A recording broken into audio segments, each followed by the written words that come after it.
Washington में वित्त मंत्री निर्मला सीतारमण ने माना कि भारतीय अर्थव्यवस्था के सामने कई तरह के जोखिम हैं। वे ब्रुकिंग्स के एक कार्यक्रम में अर्थशास्त्रियों और विशेषज्ञों के साथ एक संवाद में शामिल थीं। In a very generic fashion, put it as extraneous to Indian economy. They're all things happening outside which are definitely hitting us. Now, at the same time, what's impacting the price of imported goods, which often it's rising. Central banks not able to. इसके कुछ ही घंटे पहले IMF ने साल 2022-23 के लिए भारत की अनुमानित विकास दर 7.4% से घटाकर 6.8% कर दी। वित्त मंत्री ने माना महंगा होते तेल, गैस जैसे ऊर्जा पदार्थों और खाद की बढ़ती कीमतों से निपटने की चुनौती बड़ी है। Energy, fertilizer are all becoming expensive. As a result, in some parts of the country, not so much for us, there is severe food insecurity.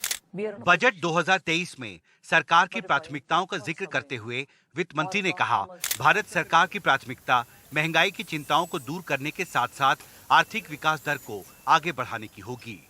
Broadly, the growth priorities will be kept absolutely on the top. Even as I speak about the concerns that inflation brings before me.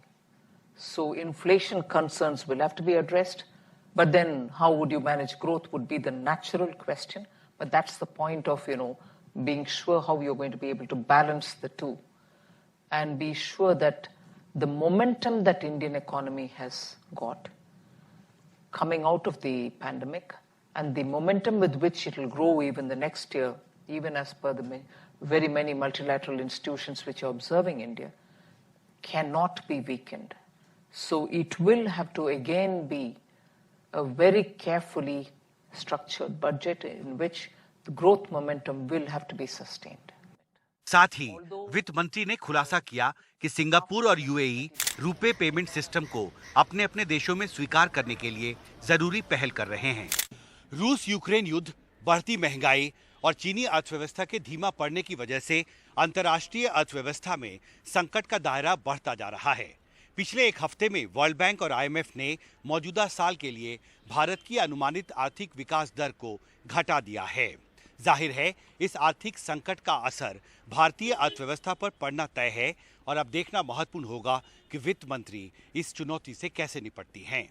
Delhi से राकेश सिंह के साथ Himanshu Shekhar, NDTV India.